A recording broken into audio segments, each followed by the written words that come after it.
보겠습니다.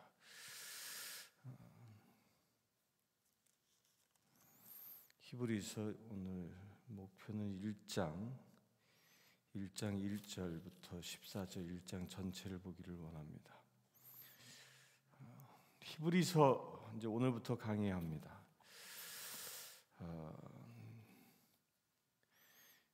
신약 성경에 27권의 책들은 대부분 저자가 누구인지 밝혀져 있습니다. 사도 바울은 13권의 서신을 자기의 이름을 그 안에 넣음으로 분명히 바울이 서신을 저술했음을 보여주고 있고, 다른 서신들도 누가 썼는지에 대하여 기록되어져 있습니다. 또한 복음서나 요한계시록 다 저자의 이름이 기록되어져 있죠. 근데 유일하게 이 히브리서만큼은 저자가 누군지 알지 못합니다. 이 성경 내용에서도 히브리서가 누가 썼는지에 대하여 기록하고 있지 않기 때문입니다. 또한 전해져 내려오는 전승도 분명하지 않습니다. 그래서 이 학자들은 이 추론을 많이 합니다. 이게 누가 썼느냐, 뭐 아볼로가 썼느냐, 뭐 바울이 썼느냐, 바나바가 썼느냐, 뭐 클레멘토가 썼느냐, 뭐 누가가 썼느냐, 뭐 여러 가지로 추론을 다 합니다. 그런데 어느 누구도 이것은 누가 썼다라고 정확히 이야기할 수 없습니다. 초대 교부 중에 한 사람이었던 이 오리겐이라는 이 교부가 무슨 얘기를 했냐면, 이 히브리서의 저자는 오직 하나님만 아신다라고 할 정도로 누가 썼는지 모른다라는 것입니다. 그런데 중요한 것은 누가 썼는지는 모르지만 이 히브리서가 쓰여지게 된 배경은, 목적은 분명합니다. 히브리서라는 이 말 자체가, 이 타이틀 자체가 히브리인들을 위한 서신이다라는 것은 분명하다는 겁니다. 이 초대교회 당시에는 히브리인들은 크게 이 세 가지 부류의 사람들이 있었습니다. 그 첫 번째 부류의 사람은 이 히브리서가 쓰여지는 것이 AD 70년 이전이었기 때문에 아마도 64년에서 67년 이 사이가 아니었을까라고 추정을 하는데요. 곧 예루살렘이 패망하기 전에 히브리서가 쓰여졌기 때문에 이 히브리서를 보는 히브리서가 쓰여질 당시에 히브리인들은 크게 세 종류의 사람들이 있었다는 거예요. 첫 번째는 이스라엘에 거주하고 있는 히브리인들, 또한 두 번째는 디아스포라가 되어져 바벨론 포로기 그 이후부터 전 세계를 유랑하고 있었던 디아스포라, 그 디아스포라 유대인들, 그 히브리인들이 있었고요. 또 하나는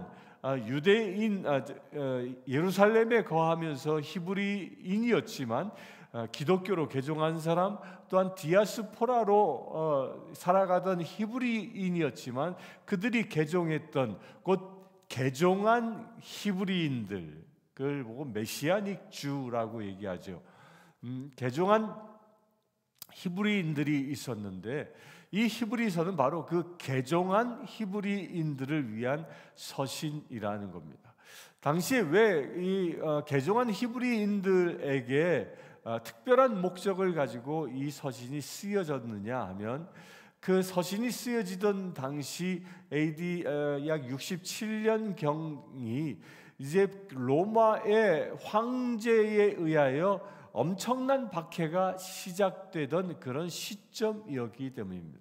유대인들이 개종한 기독교인들을 박해했고, 또한 더욱이 로마 황제에 의하여 박해가 시작되는 그런 시기에 많은 히브리인 개종한 그리스도인들이 그의 믿음이 흔들리기 시작했습니다. 이 박해를, 이 고난을 피해서 다시 개종하느냐, 곧 기독교를 버리느냐, 이것을 놓고 많은 갈등을 빚고 있었던 그런 시대였던 것이죠. 그런 시대에 진정한, 아무리 많은 고난과 역경이 우리 앞에 있다 할지라도 예수 그리스도가 진정한 우리의 구세주다라는 이 사실을 논증하고 있는 것이 이 히브리서인 것입니다. 그래서 우리는 이 히브리서는요, 여러분들이 믿음이 흔들리거나 여러분들의 믿음이 상당히 이렇게 다운되었을 때 읽으면 우리에게 좋은 이 영적인 양식이 되어질 수 있는 서신이 이 히브리서인 것입니다. 또한 이 히브리서는 복음의 기초를 아주 잘 설명하고 있습니다. 특별히 이 히브리서는 유대인의 그 시각에서 예수 그리스도를 바라보는 그 복음의 시각이 아주 잘 정리된, 곧 구약의 전통에 의하여 구약에서 전승되어져 오고 있는 메시아가 누구이고 그 전승되어져 오고 있는 그 메시아에 부합하신 분이 바로 예수 그리스도이시다라는 것을 논증하고 있는 것이 이 히브리서인 겁니다. 그러면 그런 배경을 가지고 우리 이 히브리서를 봐 나가기를 원합니다. 먼저 1절부터 보겠습니다. 옛적에 선지자들을 통하여 여러 부분과 여러 모양으로 우리 조상들에게 말씀하신 하나님이 이 모든 날 마지막에는 아들을 통하여 우리에게 말씀하셨으니 이 아들을 만유의 상속자로 세우시고 또 그로 말미암아 모든 세계를 지으셨느니라.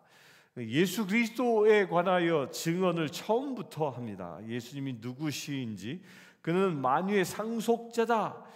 만유의 상속자고 상속자임과 동시에 그분은 온 우주를 창조하신 분이다라는 것을 처주에 강조합니다.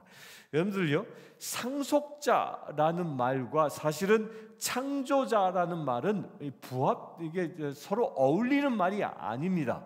왜입니까? 상속자라는 것은 누군가 아버지가 재물을 창출했다면 그것을 이어받는 자가 상속자입니다. 그런데 여기서는 두 가지 개념을 같이 쓰고 있다라는 겁니다.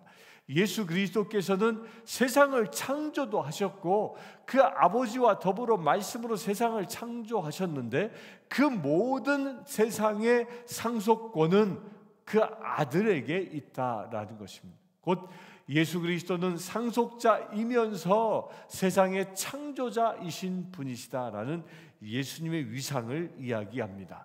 여기에는 우리의 두 가지 성품이 안에 다 들어있음을 봅니다. 창조자라는 성품에서는 참 하나님이심을 강조하고 있는 것이죠.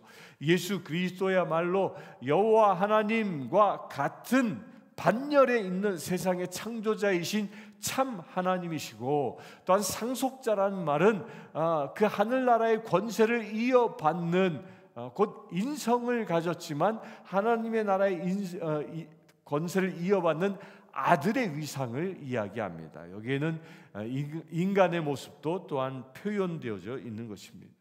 곧 예수 그리스도는 하나님의 아들이시며 또한 세상의 창조자이시다라는 것을 강조하는 겁니다. 3절에 이는 하나님의 영광의 광채요 그 본체의 형상이시라. 그의 능력의 말씀으로 만물을 붙드시며 죄를 정결하게 하는 일을 하시고 높은 곳에 계신 지극히 크신 이의 우편에 앉으셨느니라. 그분은 뭐예요? 하나님의 영광의 광채다. 이 말이 뭐죠? 하나님의 영광의 광채다라는 말은 마치 이런 거예요. 빛 그 자체이시다라는 거예요. 빛을 받아 반사하는 존재가 아니라 빛 그 자체이시다라는, 마치 태양과 빛을 분리할 수 없는 것처럼 빛 자체 되신 분이 바로 예수 그리스도이시고, 그분은 또한 지금 현재 어디에 계시느냐? 하나님의 그 우편의 좌정에 계신다라고 얘기합니다.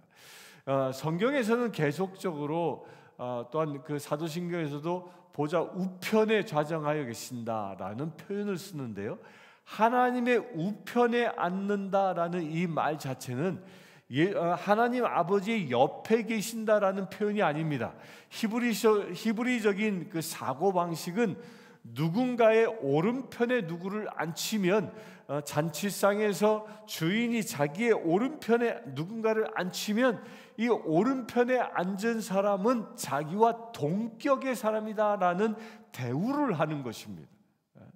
내가 생일상을 차려서 사람들을 초청했습니다. 그 중에 어떤 한 사람을 내 우편에 앉았으면 지금 내가 많은 사람들에게 축하받을 만한 그 축하를 받기에 합당한 그 자격이 나뿐만 아니라 내 우편에 앉아있는 사람도 받는다. 동격이다라는 그런 표현인 겁니다.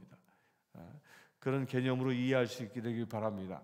그 히브리인들에게 예수님은 하나님의 우편에 앉아 계신 분이야 라는 이 말 자체는 뭐예요? 예수님은 하나님과 동격인 분이시다 라는 그런 표현인 겁니다. 4절, 그가 천사보다 훨씬 뛰어남은 그들보다 더욱 아름다운 이름을 기업으로 얻었음이니, 하나님께서 어느 때에 천사 중 누구에게 너는 내 아들이라 오늘 내가 너를 낳았다 하셨으며, 또 다시 나는 그에게 아버지가 되고 그는 내게 아들이 되리라 하셨느냐. 또 그가 마다들을 이끌어 세상에 다시 들어오게 하실 때에 하나님의 모든 천사들은 그에게 경배할지어다 말씀하시며, 또 천사에 관하여는 그는 그의 천사들을 바람으로 그의 사역자들을 불꽃으로 삼았느니라 하셨을 때, 아들에 관하여 하나님이여 주의 보좌는 영영하며 주의 나라의 규는 공평한 규이시니이다. 주께서 의를 사랑하시고 불법을 미워하셨으니 그러므로 하나님 곧 주 하나님이 즐거움의 기름을 주께 부어 주를 동류들보다 뛰어나게 하셨도다 라고 얘기합니다. 예수 그리스도가 어떤 분이냐면 오늘날 너는 내 아들이라 오늘 내가 너를 낳았다라고 하는 이 시편 27편의 말씀의 주인공이 바로 예수 그리스도이시다. 곧 예수 그리스도가 하나님이 낳으신 아들이다라는 말을 전제 또 하고 있고요. 그러면서 무엇을 합니까? 천사들의 한 사람이 아니라, 천사 중에 하나가 아니라 그 천사들의 다스리는 자다라는 것입니다. 천사들은 오직 예수 그리스도를 경배하는 존재이지, 천사들은 예수처럼 경배받아야 할 존재가 아닌 것입니다. 또한 하나님은 또한, 예수님은 또한 어떤 분이냐? 기업을 받은 사람이다. 세상의 모든 것들을 기업으로 받은 사람이 곧 예수 그리스도이시다라는 것을 강조합니다. 곧 세상의 주인이 누구시라고요? 예수 그리스도이시라는 겁니다. 우리가 살아가고 있는 이 세상, 저와 여러분들이 지금 열심히 살아가고 있는 이 세상의 참된 주인은 예수 그리스도이십니다. 여러분들 가정의 참된 주인은 예수 그리스도이십니다. 여러분들이 일하고 있는 일터의 참된 주인은 예수 그리스도이십니다. 우리가 살아가고 있는 이 내시빌 땅의 참된 주인은 예수 그리스도이십니다. 이거 우리 분명히 기억하고 있어야 합니다. 내 개인의 삶도 내 것이 아니라 예수 그리스도의 것인 것, 이 소유를 분명히 할 때에 내 삶의 참된 가치를 알 수 있는 것입니다. 사단은 끊임없이 우리의 삶을 내 것이라고 유혹합니다. 착각하게 만듭니다. 그래야 내가 취할 수도 있고 내가 버릴 수도 있다라고 생각하게 만듭니다, 사탄은. 그러나 진정한 그리스도인들은 내 것이 아니요 나의 모든 것은 하나님의 것임을 믿음으로 선포할 수 있어야 합니다. 오직 내가 가지고 있는 이 옷부터 모든 것들은 나에게 관리하라 맡겨주신 것일 뿐입니다. 그래서 우리 그리스도인의 정체성이 무엇입니까? 청지기인 것이죠. 그래서 예수님도 청지기의 비유를 통하여 모든 것을 주인이 맡기고 떠나갔으나 그 주인이 언제 돌아올지 모른다라고 이야기하죠.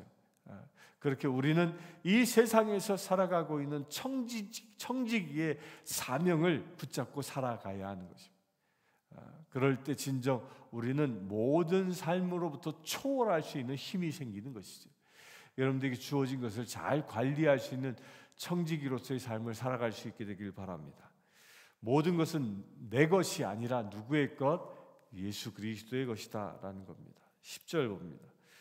또 주여 태초에 주께서 땅에 기초를 두셨으며 하늘도 주의 손으로 지으신 바라. 그것들은 멸망할 것이나 오직 주는 영존할 것이요 그것들은 다 옷과 같이 낡아지리니 의복처럼 갈아입을 것이요 그것들은 옷과 같이 변할 것이나 주는 여전히 연대가 다함이 없으리라 하였으나. 여기서 이 세상의 창조자이심을, 예수 그리스도는 이 세상의 창조자이심을 10절에 다시 얘기합니다. 다시 얘기하지만 11절에 그것들은 다 멸망할 것이다. 세상에 예수 그리스도께서 이 땅의 모든 것을 손수 쥐었으나 멸망한다라는 말은 무엇이죠? 이 땅의 사단 마귀에 의하여 더럽혀진 세상은 멸망한다라는, 재창조가 이루어진다라는 거예요. 누구를 통해서? 예수 그리스도를 통해서. 오염된 세상을 다시 정결케 하는 것은 바로 예수 그리스도임을 말씀하고 있는 겁니다. 그것을 옷에 비유했던 것이죠. 낡아지는 옷. 13절 어느 때에 천사 중 누구에게 내가 내 원수로 내 발등상이 되게 하기까지 너는 내 우편에 앉아 있으라 하셨느냐? 모든 천사들은 섬기는 영으로서 구원받을 상속자들을 위하여 섬기라고 보내심이 아니냐. 당시에 이 유대인들에게 논쟁거리 중에 하나가 천사의 존재였습니다. 천사가 실존하느냐 그렇지 않느냐, 또한 실존한다라고 믿고 있는 사람들은 천사는 숭배의 대상이냐 아니면 다른 존재이냐라는 것을 놓고 옥신각신했습니다. 히브리인들 가운데 사두개이파 사람들은 천사의 존재를 부인했던 사람들입니다. 그러나 바리새인들은 천사의 존재를 인정했던 사람들입니다. 당시 히브리인들 가운데 대다수의 사람들은 천사의 존재를 인정했습니다. 그런데 문제는 뭐였습니까? 천사는 도대체 어떤 존재냐? 하나님이 계시고 천사라는 영적 존재가 있는데, 그러면 우리 인간과 천사의 관계는 어떤 관계인가를 놓고 많은 혼란들이 있었던 시대였던 겁니다. 곧 무슨 얘기냐 하면, 천사라는 존재와 우리 인간의 존재는 어떤 관계이냐? 대등한 관계이냐? 천사에 의하여 종속된 관계이냐, 아니면 인간에 의하여 천사가 종속된 관계이냐, 이것을 놓고 많은 논쟁들이 있었던 시기였습니다.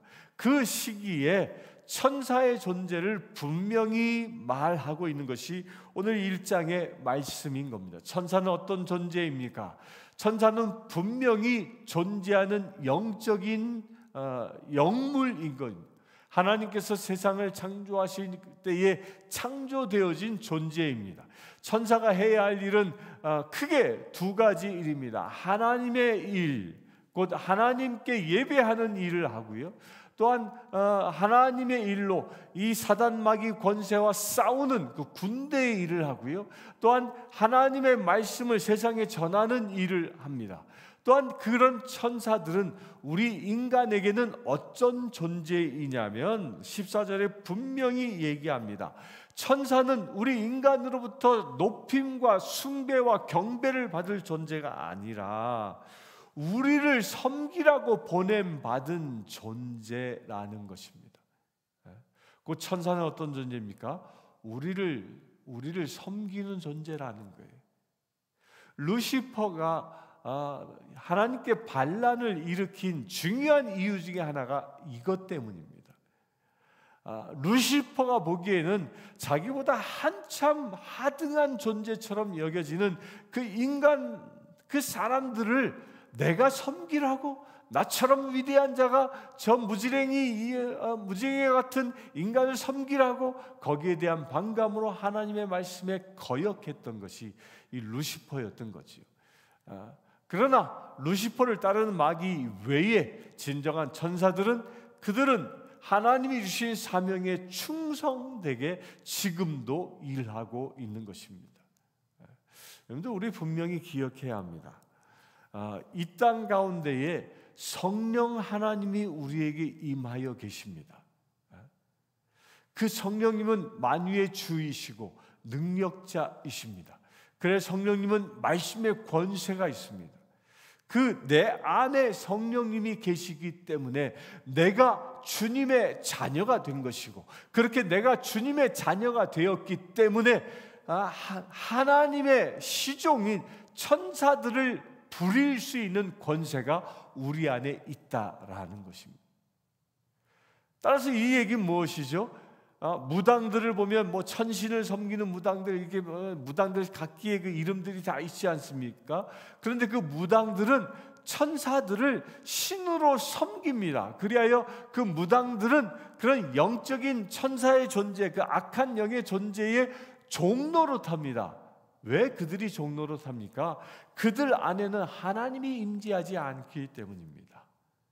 그러나 우리가 성령으로 충만하여 내 안에 주님이 임재하여 계시다 하면 하나님의 시종으로 창조된 모든 천사들은 우리가 다스리는 존재, 곧 그들은 우리를 돕는 존재가 되는 것입니다. 그래서 우리에게 필요한 것이 무엇이냐? 성령 충만함입니다. 이 시간 오늘 하루 여러분들이 성령 충만함을 받아서 하늘의 군대를 운행시킬 수 있는 믿음의 사자 될 수 있게 되길 축원합니다. 그래야 성령 충만함을 받은 자, 진정 거듭난 자들은 하늘의 군대를 명령할 수 있는 권세가 있는 것입니다. 그래야 하늘의 군대가 일할 수 있도록 우리가 명령하는 것입니다. 여러분들, 전도 대상자를 위하여 명령합니까? 그 전도 대상자들을 붙잡고 있는 악한 영들, 그 영을 내쫓을 수 있는 놀라운 비밀은, 다니엘이 하늘의 군대를 요청했을 때 미가엘 대천군들이 몰려와서 그 지역의 영들을 깨부수는 것처럼, 여러분들이 명령하면 하늘의 군대가 임하여 악한 권세를 물리치는, 내가 비록 지금 만나지 아니할지라도, 내가 지금 이 자리에서 기도할지라도 하늘의 군대가 움직여 저 멀리에 있는 전도 대상자의 그 영의 진지들을 깨부숴버리는 역사가 일어나는 것입니다. 오늘 그런 권세를 사용하는 거룩한 날 되시길 주의 이름으로 축원합니다. 함께 기도하겠습니다. 주 아버지 하나님, 우리가 무엇이간데 성령으로 충만케 하시고 하늘의 천사들도 우리의 시종되게 하셨습니까? 너무도 부족한 우리 죄인이오나 주님께서는 우리를 눈동자처럼 지켜주시고 당신의 목숨처럼 사랑하여 주셔서 우리를 구원하여 주시네 감사합니다. 또한 우리에게 하늘의 군대를 운행할 수 있는 권세를 주심을 감사합니다.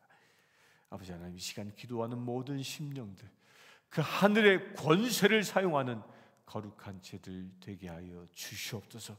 우리가 오직 성령 충만함을 입어 내 안에 내가 산 것이 아니라 그리스도가 사는 믿음의 죄들 되게 하시고, 그리하여 우리가 예수의 이름으로 하늘의 군대를 운행할 수 있는 거룩한 믿음의 죄들 되게 하여 주시옵소서. 우리 주 예수 그리스도의 이름으로 기도드리옵나이다. 아멘.